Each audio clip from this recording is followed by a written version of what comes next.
Сәлеметсіңдер ме, құрметті оқырмандарым. Бүгін біз нейрографика сабағын бастаймыз. Нейрографика саласы өте өз алдына қызықты сала. Неге десеңіздер, бұл нейрографиканың таныла бастағанына көп бола қойған жоқ, бірақ біршама тез тарай бастады. Неге? Өйткені бұл нейрографиканың адамның стресстен құтылуына көп көмегі бар екен. Және тілек тілеген кезде сол тілектің орындалуына бірден бір себепші болатын сала екен.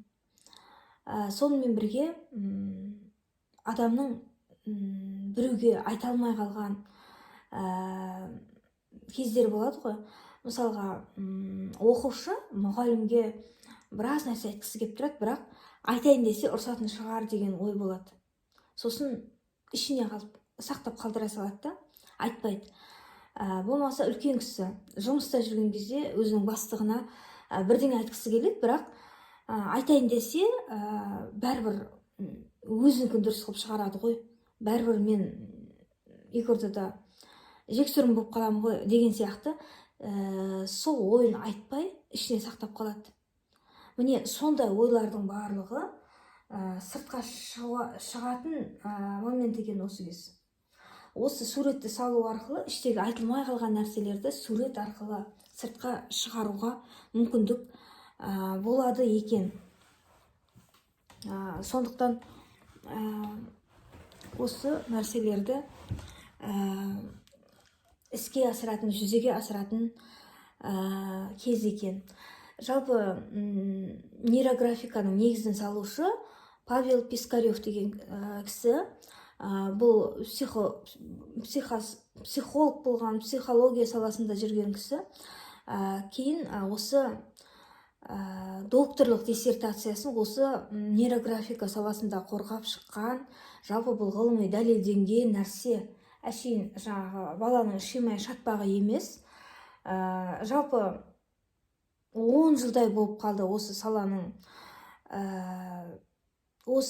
дамып алға қарай келе жатқанына.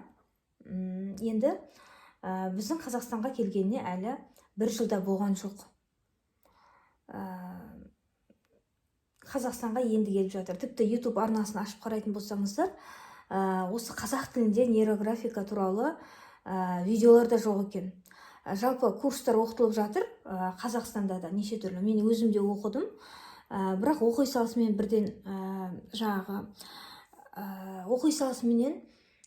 бірден YouTube'қа жүктеген жоқпын. Алдын ала мен біраз көрдім, осы тілек орындалады деген рас па деп. Орындалатыны рас, бірақ бірден бүгін салдың, ертең орындалды деген сөз емес. Мысалға, бір суретті салып қоясыз, сосын ол кем дегенде 2 жылда орындалуы мүмкін. Енді ол сіздің қандай тілек тілегеніңізге байланысты. Енді оның да өзінің реттілігі бар.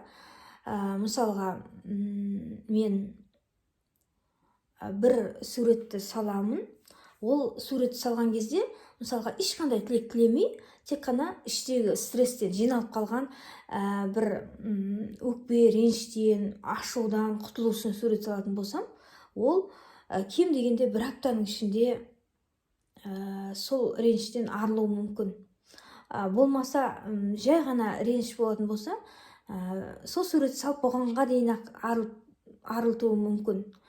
Ал егерде бір қатты өкпе реніш болса, бір емес, күнде сала беретін болсақ, ол жаймен бізде шыға береді екен. Мысалы, бүгін салып қойдық, бірақ сол күні салып бола салысымен ренішіміз кетіп қалмайды. Сосын айта кететін нәрсе, мысалға, осы жаңағы суретті салдық қой.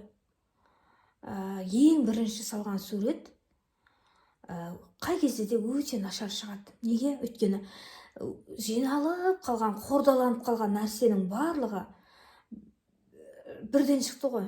Сол кезде өте бір қорқынышты, жаман болып шығады. Ал күнде сала беретін болсаңыз, 4 сурет салғаннан кейін уже 5-шісі жаймен нормально бола бастайды. Өйткені барлығы шығып болды ғой. Фонтан сияқты бірден шықты да, вулкан сияқтанып шықты да, сосын жайменде бір қалыпқа түсе бастайды. Яғни баняға бір аптада бір рет баняға барамыз ғой. Сол кезде бір аптадан кейін баняға барған кезде үстімізден кірлер шыға бастайды ғой, иә. Ал бір рет барғаннан кейін күнде жаңа душқа түсе беретін болсаң, кір шықпайды, иә. Сол сияқты бұл жерде де. Бірінші барған кезде барлық жаман шығып алады да, күнде сурет осындай салып тұратын болсаңыз, бір аптасына бір рет баняға барып алдыңыз да, содан кейін күнде душқа түсіп тұратын болсаңыз, кәдімгі үйдегі, ол кезде қатты қап-қара кір шықпайды ғой. Бұл жерде де дәл сондай.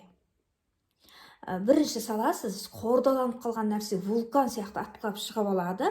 Сөйтеді де күнде біреуден бір көп уақыт кетпейді ғой.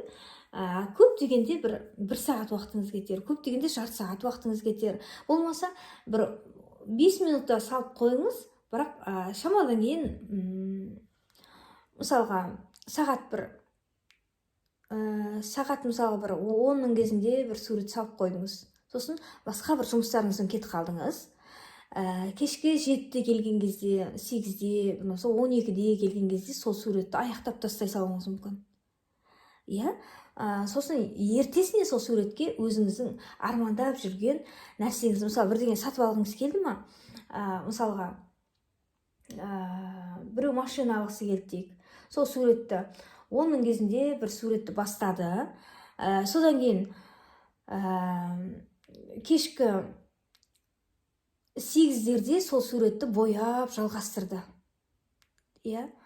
Ал түннің 12-нің кезінде сол суретке бір керекті суретті шығарып, тауып алып, іздеп, сол суретті жапсырды. Сөйтіп оны окончательно аяқтап қойып қойды.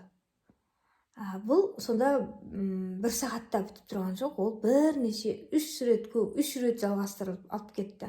Біріншісінде 10-ның кезінде бастады, одан кейін 8-дің кезінде, кешкі 8-дің кезінде оны аяқтады, түнгі 12-нің кезінде бояп суретін жапсырды. Яғни 3 рет оған 3 рет қайта күш салдық.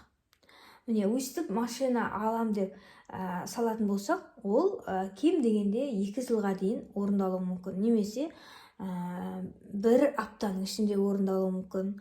Болмаса 6 айдың ішінде орындалуы мүмкін. Сондай сіз 3 рет жасадыңыз ба, 3 нәрседен 3 уақыттан кейін бөлініп 3 уақыттан кейін орындалуы мүмкін. Түсіндік па?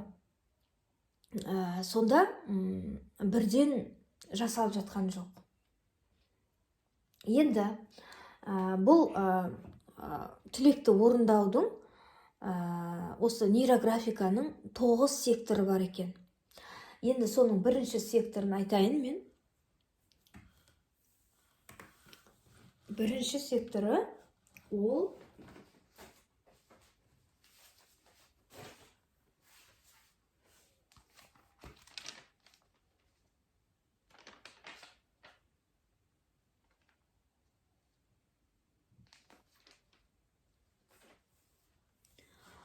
осы нейрографика саласының 9 секторы бар.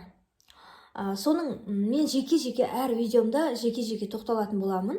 Соның ең бірінші секторы ол денсаулық деп аталады. Жазып қойсаңыздар болады. Денсаулық, кейін шатастырып алмас үшін негізі жазып қойған жақсы. Осы нейрографика денсаулық. Бірінші сектор денсаулық деп қояды. Денсаулық секторы дейді, болмаса.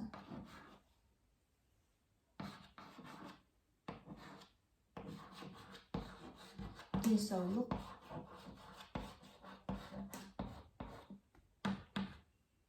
секторы.